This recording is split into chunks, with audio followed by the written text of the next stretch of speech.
Welcome to Up to the Minute. I'm Todd Duplantis. We're live from the HCCTV studios this morning. It's the 28th of March. Hard to believe we're already through this month, or just about through it. Sad thing, we're over with spring break, but we're finishing up the spring semester here at HCC. Good to have you with us to start this week. Thanks to all of you watching us on Facebook Live and YouTube. You can catch the rebroadcast of our show at noon, 5, and 10 p.m., and you can also find us in social media. My co-host, we've got Alberta joining us this morning. Good to see you, Alberta.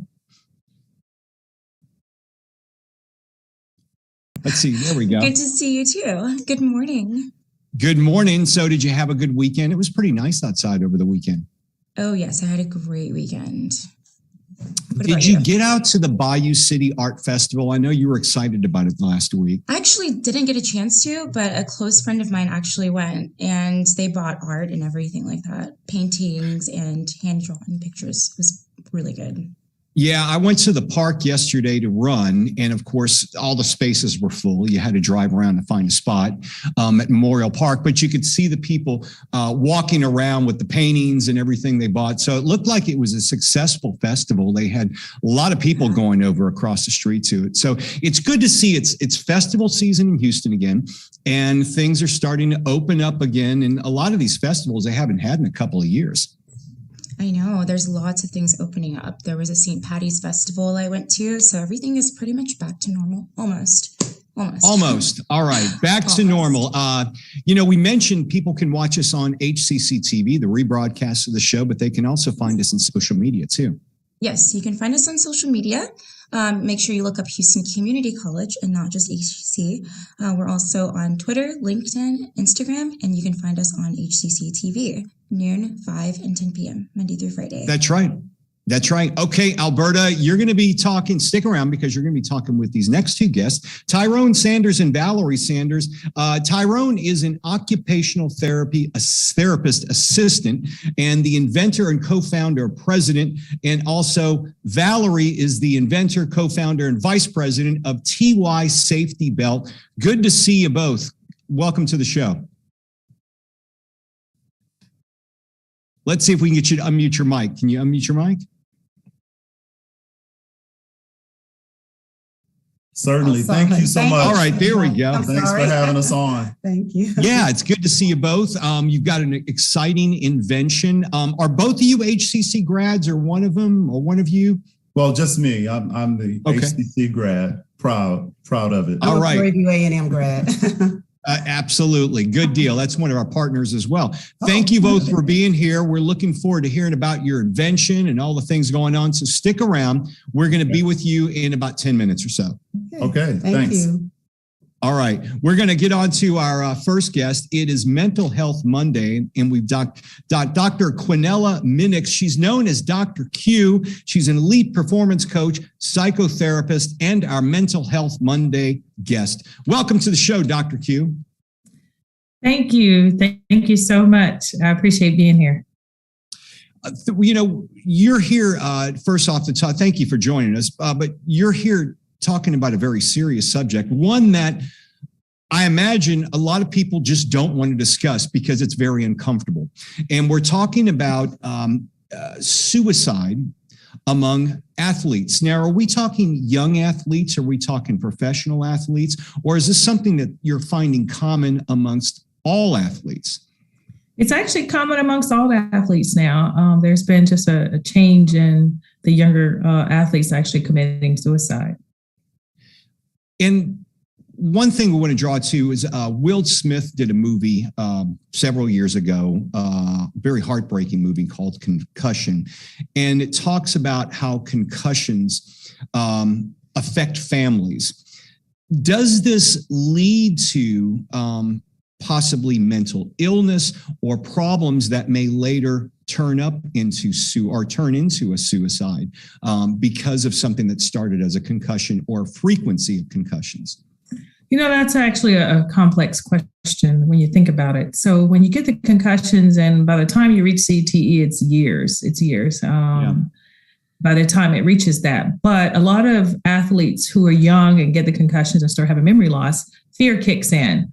And that fear comes with all the mental health things that comes with it, anxiety, confusion, some depression sets in. So some of them are unable to cope, and the families don't know how to support them and how to help them. So you finding, yes, it can. But well, I mean, is it, you mentioned it happens amongst all athletes or any athlete at any age or any stage in their career. Is it because, a few years ago, I used to do Ironmans. I don't do them anymore because I'm not that young anymore. But, I still try to run every day. But if I don't run every day, I kind of get a little, not depressed, but I feel like, I should be out running.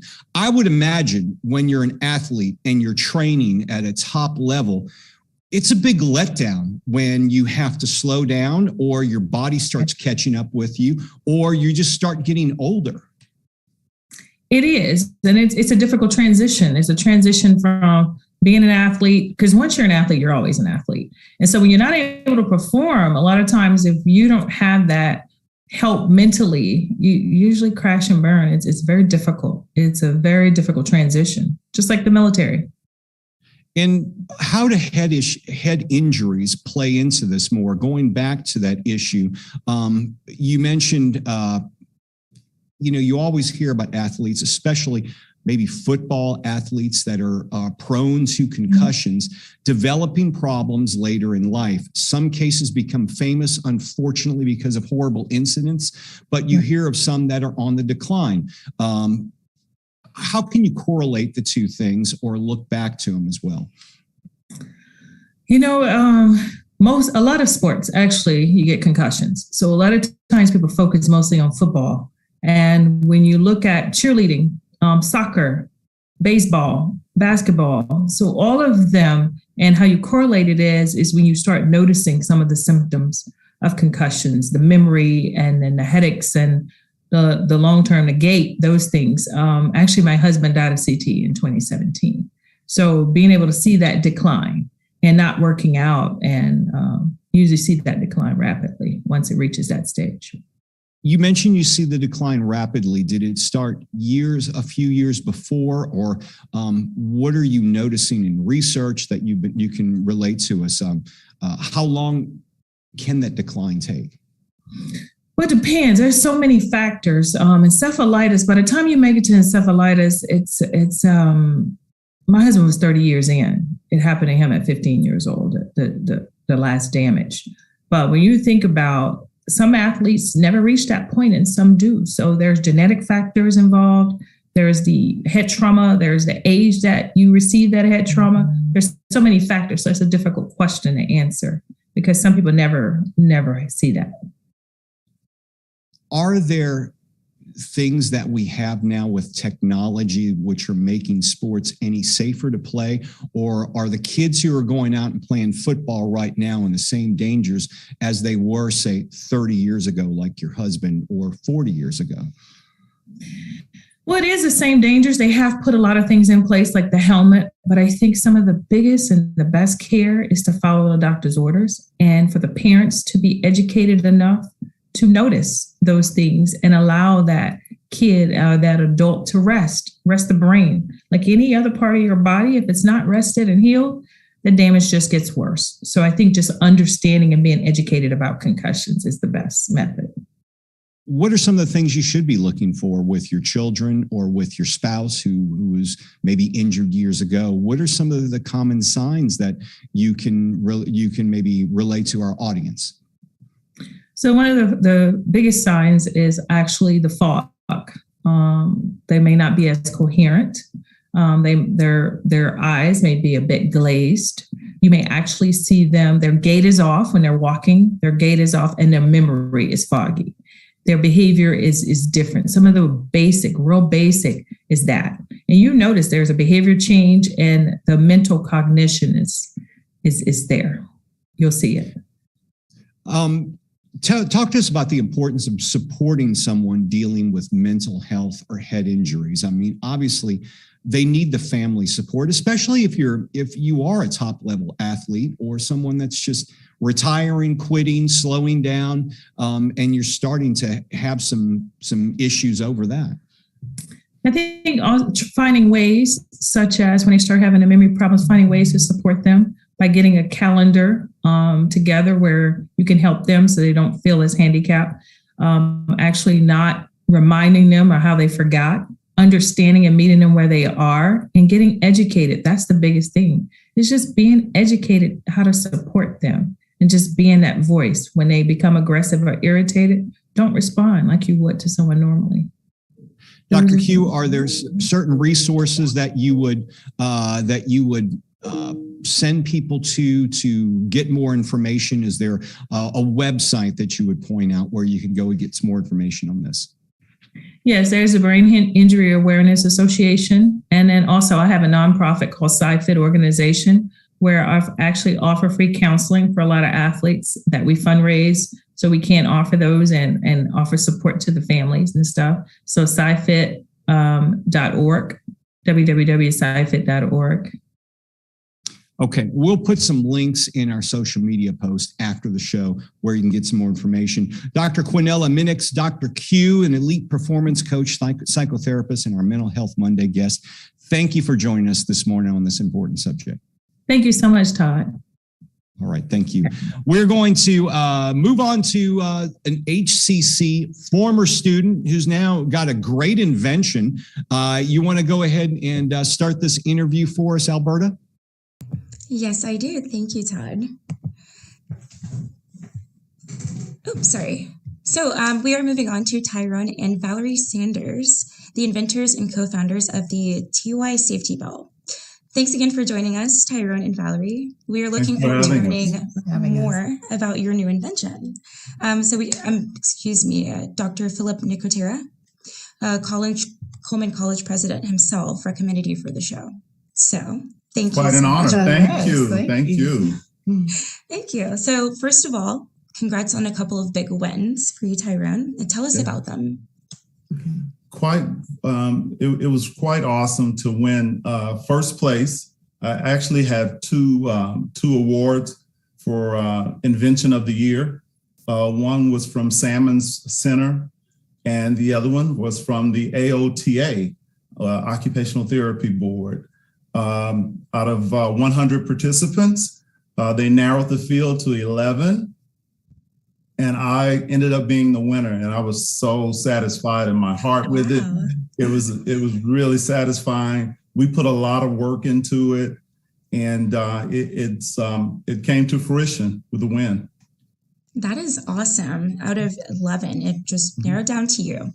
Yes. That's awesome. Yes. So am I pronouncing that right? Is it the TY or is it the TySafetyBelt? TySafetyBelt. Okay. That's it. So what exactly is the TySafetyBelt and what would it be used for?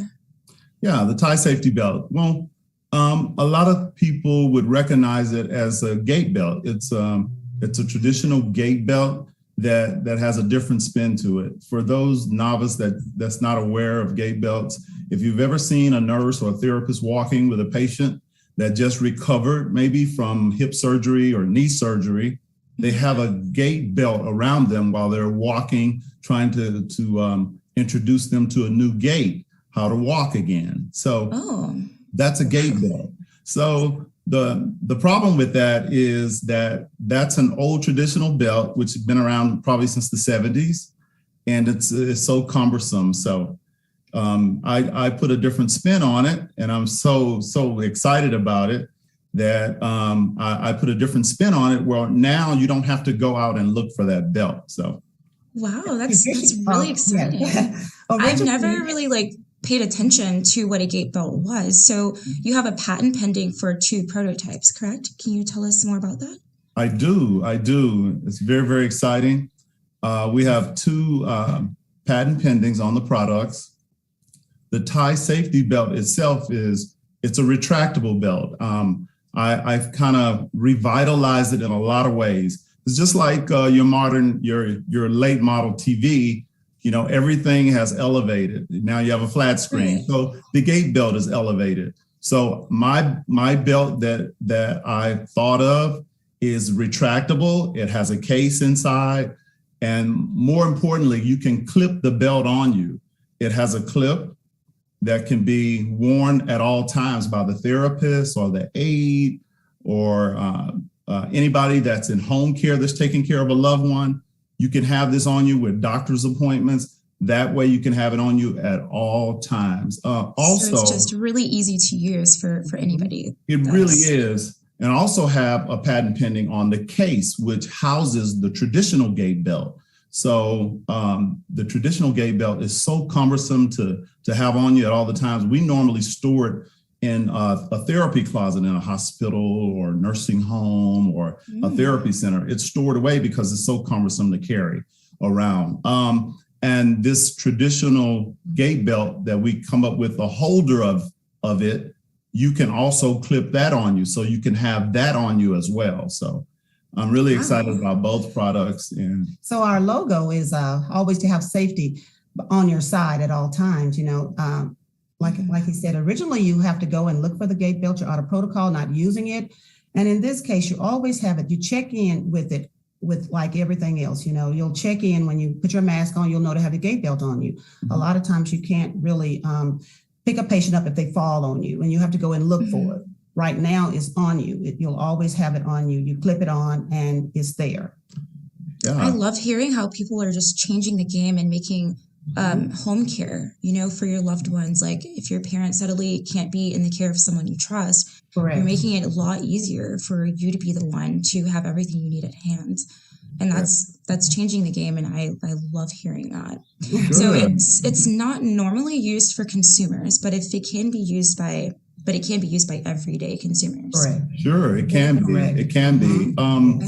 When I think of that, my father-in-law is a VA veteran. He's a veteran, and he's getting ready to have hip surgery. So I think about my mother-in-law, who's going to be at home with him by herself. She could utilize this belt.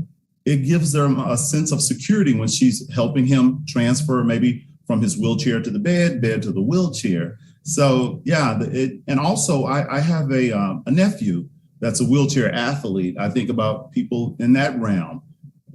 He's a wheelchair athlete, and he could utilize something like that, or anybody at home could utilize it. And God knows in a nursing home setting, there's probably recorded 200 falls per year per nursing home. That's the ones that's probably been reported. A lot of them go unreported. So, they can really utilize this technology. So would you say that would both of you say that it would considerably make the patient feel a little more independent? Independent and secure. I think that sense of security, knowing that, especially with it being the clip being attached to you as a therapist or aide, they see that belt attached to you, knowing that you're about to use something safety-wise to help them either get up out of the bed or get into the chair, wheelchair, or whatever. It's a sense of security, knowing that you're not just going to reach out and grab them. Yeah. You have something in place to help them. And it's also within protocol. It's also within their protocol to have this and to use this on a patient. You shouldn't try to grab a patient that's on the ground or has failed in some kind of way with your hands. You have to have this safety device on you to pick this patient up. At all times. I didn't know that. So Valerie, let's bring you into the conversation here.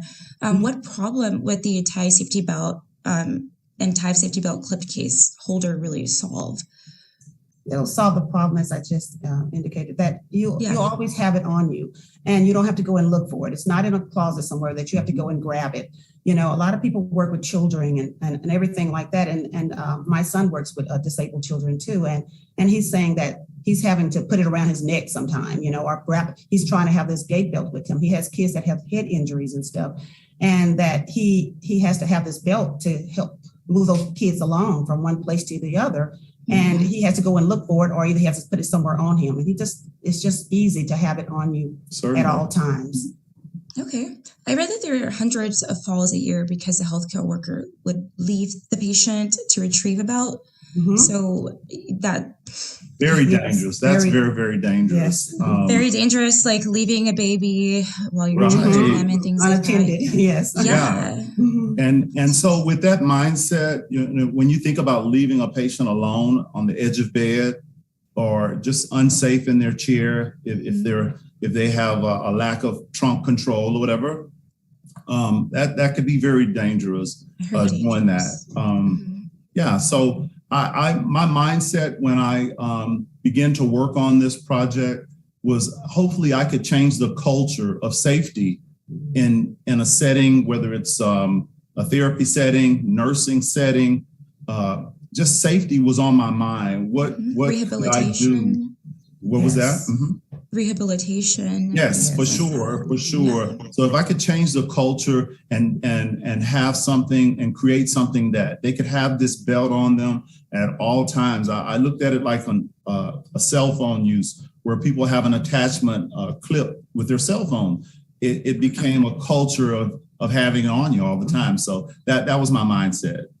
Yeah. So Valerie, last question for you. Your background in design and engineering, that's super cool. Can you, so you must have a hand in that, in the end of the invention, right? Oh, yes. The prototype was drawn on a sketch piece of paper.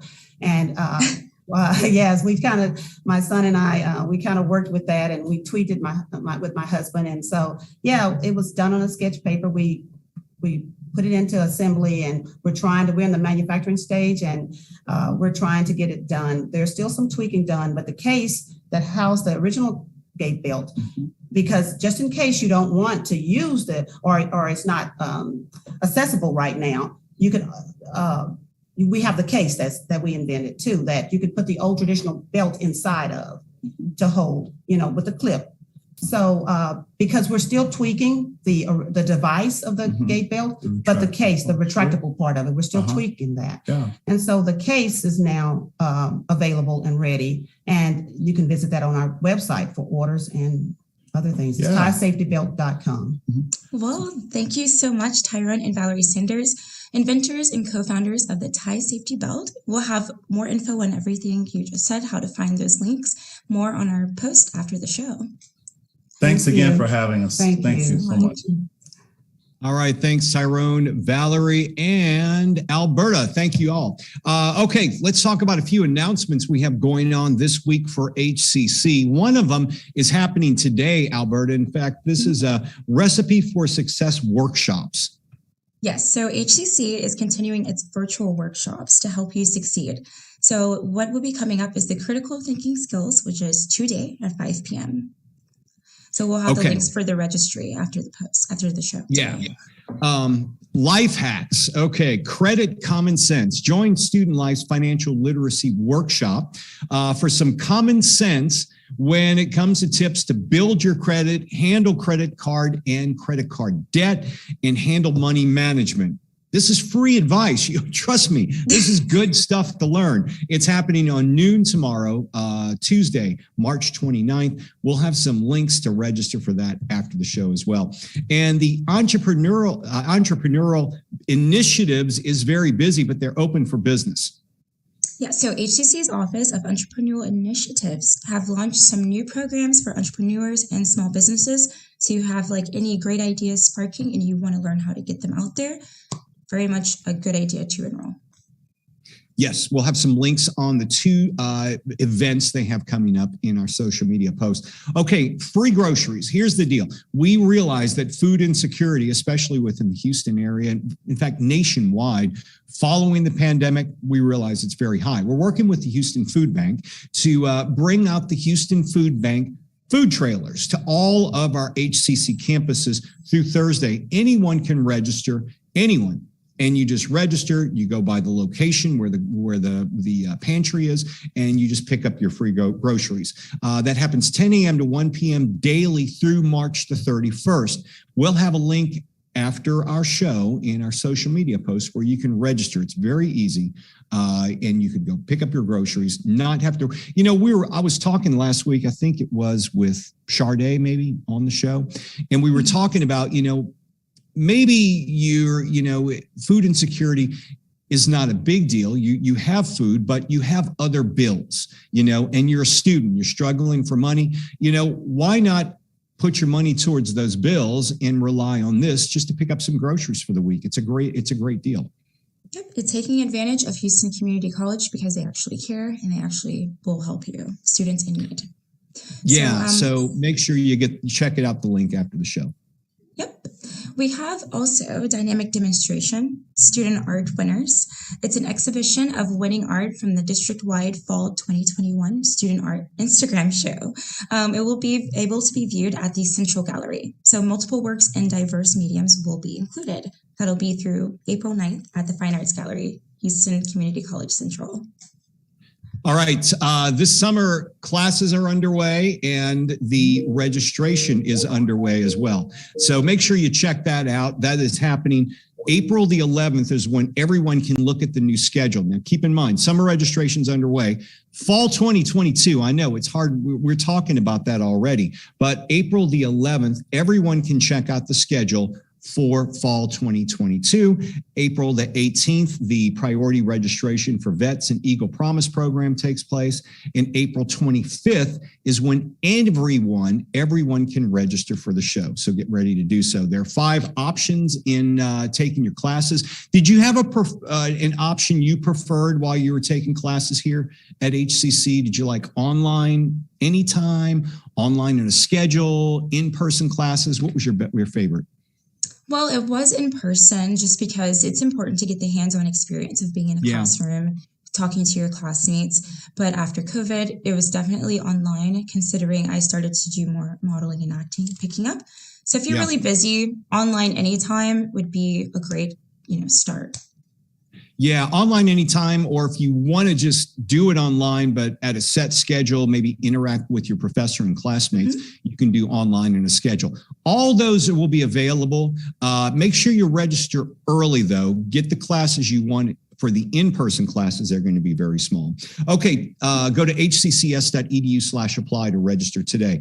Tomorrow's Tasty Tuesday, and we've got 5411 empanadas. What's that all about? What's the significance of the number? We'll tell you tomorrow. And we're going to be talking about a summit as well tomorrow.